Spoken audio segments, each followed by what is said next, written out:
इस पूरी जो अभी हादसा है, इस हादसे में 121 श्रद्धालुओं की मृत्यु हुई, जो उत्तर प्रदेश के साथ साथ हरियाणा, राजस्थान और मध्य प्रदेश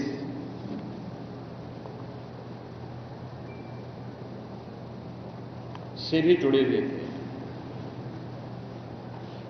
उत्तर प्रदेश में हाथरस, बदायूं, कासगंज, अलीगढ़, एटा, ललितपुर, शाहजहांपुर, आगरा, फिरोजाबाद, गौतम बुद्ध नगर, मथुरा, औरैया, बुलंदशहर, पीलीभीत, संभल और लखीमपुर खीरी, इन 16 जनपदों के भी कुछ श्रद्धालु जन थे जो इस हादसे के शिकार हुए हैं।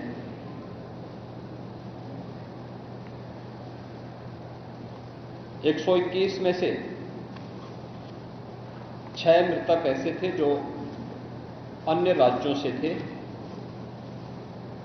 जिनमें ग्वालियर मध्य प्रदेश से 1 थे, हरियाणा से 4 थे और राजस्थान से 1 थे।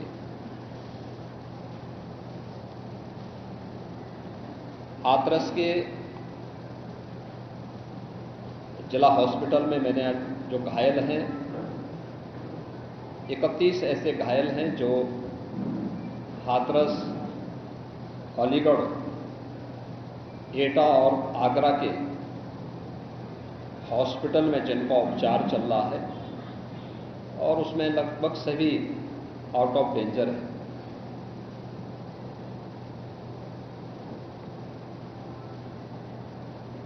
हादसे के बारे में जो वहां के चश्मदीद हैं, जो इस घटना के शिकार हुए थे, गंभीर रूप से घायल हो गए थे, उनमें से ज्यादातर जो लोग हैं जिनसे आज मैंने बातचीत भी किया है, वे सभी इस बात को बोलते हैं कि हादसा कार्यक्रम के उपरांत जब इस कार्यक्रम में जो सज्जन वहां पर अपना उपदेश देने के लिए आए थे, उनका कार्यक्रम या उनकी कथा संपन्न हुई तो कथावाचक के मंच से उतरने के बाद जीटी रोड में जैसे ही उनका काफिला आया था तो उन्हें छूने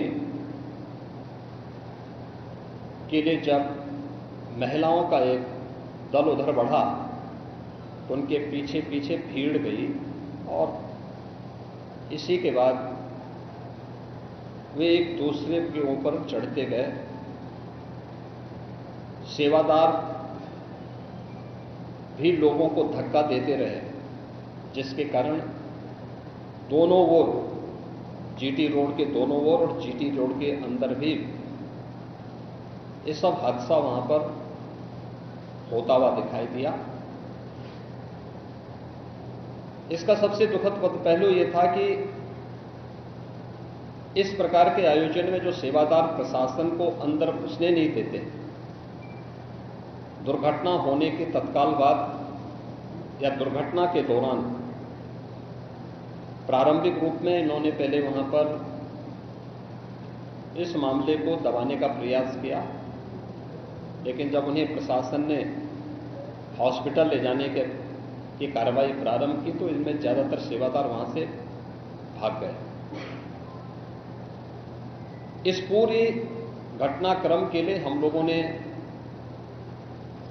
एडीजी आगरा की अध्यक्षता में एक एसआईटी गठित की है,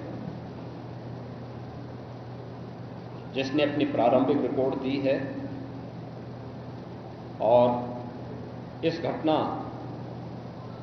की तह में जाने के लिए उनसे कहा गया है। बहुत सारे ऐसे पहलू हैं जिन पर जांच होनी बहुत आवश्यक है। अब तक प्रथम दृष्टया जो थी हमारी कार्रवाई ये थी कि राहत और बचाव के कार्य को आगे बढ़ाने के बाद आयोजकों को पूछताछ के लिए बुलाना,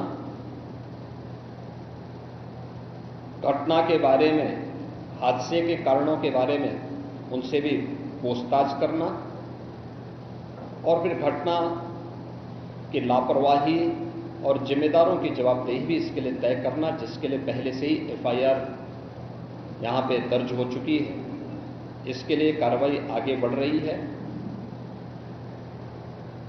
हम लोग इस बात को किसी भी प्रकार से डिनाई नहीं कर सकते कि इस प्रकार की घटना केवल एक हादसा नहीं होता है। अगर हादसा भी है तो उसके पीछे कौन जिम्मेदार है, और अगर वह घटना घटित हुई है तो इसके पीछे हादसा नहीं तो साजिश किसकी है, कौन इसके पीछे है। इन सभी पहलुओं को लेकर के राज्य सरकार ने तय किया है कि हम इसका एक जुडिशियल इंक्वायरी भी करवाएंगे, और जुडिशियल इंक्वायरी हाईकोर्ट के एक रिटायर्ड जज की अध्यक्षता में होगी, जिसमें प्रशासन और पुलिस के भी रिटायर्ड सीनियर अधिकारियों को रख करके इस पूरी घटना की तह में जाकर के जो भी इसके लिए दोषी होगा उन्हें इसकी सजा देना और इस प्रकार की घटना की पुनरावृत्ति न हो, इनके बारे में एक सुझाव और एक एसओपी उनके माध्यम से बनाई जा सके, जिसे आगे इस प्रकार के किसी भी बड़े आयोजन में लागू किया जा सके। यह हम लोग सुनिश्चित करेंगे। और मैंने यहां पर भी हाथरस में भी और सिकंदराराव के घटनास्थल का मैंने दौरा किया, यद्यपि वहां काफी बारिश थी, और वहां जाकर के मैंने एक बार उसको देखने का प्रयास किया है। यद्यपि प्रशासन ने पहले से इसके मैप भी बना के तैयार किए थे, वो भेजे भी थे, लेकिन हादसे के कारणों की प्रारंभिक व्यवस्था देखी जा सके इसको देखने के लिए वहां पर मैं स्वयं गया था। और हमारे 3 मंत्री यहां पर कल से ही कैंप कर रहे थे। मुख्य सचिव और पुलिस महानिदेशक भी यहां पर कल से ही कैंप कर रहे हैं। सीनियर अधिकारीगण भी यहां पर पुलिस और प्रशासन के अधिकारीगण यहां पहले से ही कैंप करते हुए इस पूरी घटना के लिए जिम्मेदारों की जवाबदेही तय करने की भी दिशा में आगे कार्रवाई की जा रही है, जिसमें कुछ विशेष दल बनाए गए हैं, जिनमें अलग अलग जनपदों में उनकी कार्रवाई अब प्रारंभ होगी और प्रारंभिक जांच के बाद आगे की कार्रवाई को हम लोग आगे बढ़ाने का कार्य करेंगे। यह यहाँ की घटना के बारे में था और जुडिशियल इंक्वायरी के बारे में आज ही इसके नोटिफिकेशन शासन के द्वारा भी जारी हो जाएगी। महाराज जी,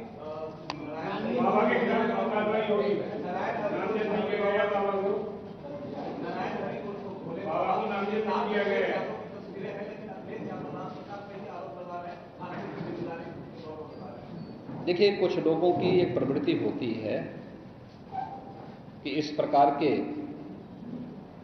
दुखद और दर्दनाक घटनाओं में भी वे राजनीति ढूंढते हैं, और ऐसे लोगों की एक फितरत है कि चोरी भी और सीना चोरी भी। यह हर व्यक्ति जानता है कि सज्जन के फोटो किसके साथ में है, उनके राजनीतिक संबंध किन के साथ जुड़े हुए हैं। तो स्वाभाविक रूप से आप लोगों ने इस बात को देखा होगा कि पिछले दिनों रैलियों के दौरान इस प्रकार की भगदड़ कहां मचती थी और कौन इसके पीछे थे, और मुझे लगता है उसकी तह में जाना आवश्यक है। जो लोग निर्दोष लोगों के जीवन के साथ खिलवाड़ करते हैं, और उनकी जवाबदेही भी इसके साथ तय होगी।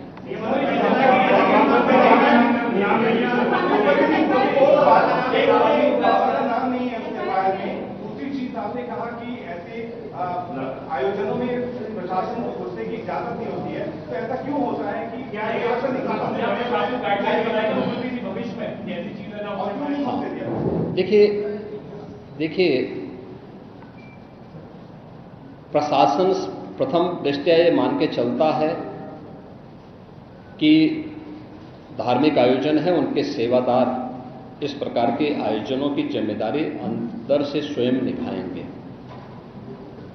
और बड़े बड़े आयोजन होते हैं, ऐसा नहीं कि ना होते हो, सावधानीवश वहां पर फोर्स प्रशासन तैनात करता है, लेकिन आउटर रिंग में उनकी फोर्स होती है।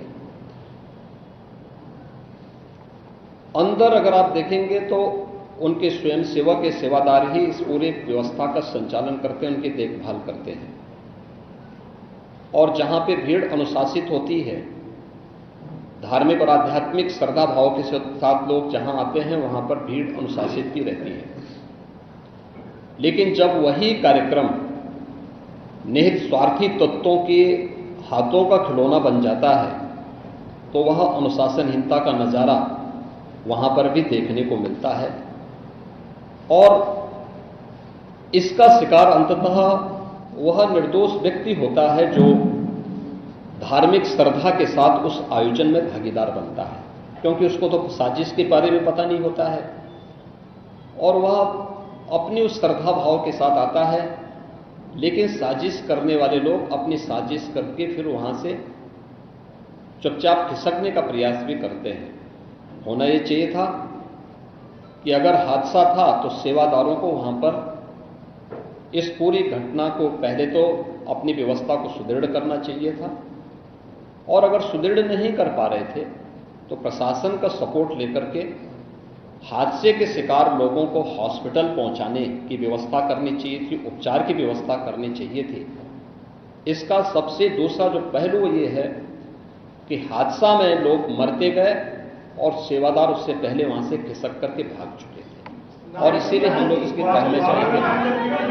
और मैं इस बात के लिए आपको इस बात के लिए मैं कह रहा हूं ना कि मैंने इसीलिए जुडिशियल कमीशन के बारे में राज्य सरकार ने इसको तय किया है। हम इसके तहत निष्कर्ष पर आएंगे, और इस प्रकार के बड़े बड़े आयोजन हम लोग करते रहे हैं, लेकिन कहीं भी कोई इस प्रकार की चीजें नहीं आई है। और मुझे लगता है हम लोगों ने इस प्रकार के बड़े बड़े आयोजन हमेशा किए हैं, कुंभ जैसे बड़े आयोजन किए हैं, बड़े बड़े कार्यक्रम होते रहे हैं। लेकिन इसीलिए मैंने कहा कि इसकी तह में जाना आवश्यक है कि आखिर इसके पीछे कौन लोग इसके लिए जिम्मेदार हैं। दूसरा, राज्य सरकार ने और केंद्र सरकार ने, देखिए कि एफआईआर एप्लीकेशन परमिशन के लिए जिन लोगों ने दी थी, प्रथम दृष्टया पहले एफआईआर उनके खिलाफ होती है, और इसके बाद फिर उसका दायरा बढ़ता है। ये सभी अन्य लोगों के दायरे में आएंगे, जो भी इसके लिए जिम्मेदार होंगे वो इसमें आएंगे। केंद्र और राज्य सरकार ने आर्थिक सहायता की भी घोषणा की है। जो निर्दोष लोग इस पूरे हादसे के शिकार हुए हैं, उनके जो नाबालिग बच्चे हैं, जो स्कूल में पढ़ने वाले बच्चे हैं, उनको हम उत्तर प्रदेश मुख्यमंत्री बाल सेवा योजना के अंतर्गत उन बच्चों की पढ़ाई की व्यवस्था हम लोग राज्य सरकार से करवाएंगे।